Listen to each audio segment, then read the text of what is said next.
অবশেষে হাজির হলেন বলিউডের বাদশাহ শাহরুখ খানের পুত্র আরিয়ান খান। एक लड़की थी दीवानी सी। আর প্রথম টিজারেই যেন বাজিমাত করলেন তিনি। এই যেন এক সময়ের সঙ্গে আবেগের মিলন।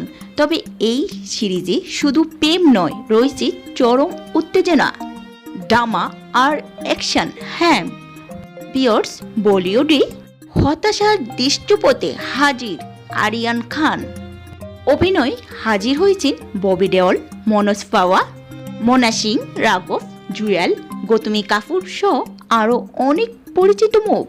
এই ওয়েব সিরিজে একসাথে মিলেছে ভালোবাসা, প্রতিশোধ আর হিংস্র বাস্তবতার গল্প। আরিয়ান নিজেই লিখেছেন ও পরিচালনা করেছেন এই প্রজেক্টটি।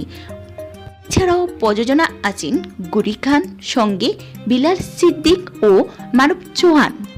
তো দ্য বেস্ট অফ বলিউড শুধু একটি সিরিজ নয়, এটি বলিউডের একটা নতুন অধ্যায়।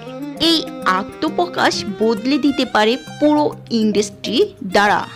আপনিও যদি অপেক্ষা থাকেন এই দুর্দান্ত ওয়েব সিরিজটির জন্য, তাহলে এখনই সাবস্ক্রাইব করুন আমাদের চ্যানেল, লাইক দিন ভিডিওটির আর কমেন্টে লিখে জানান আপনি কি প্রস্তুত দ্য বেস্ট অফ বলিউডের জন্য।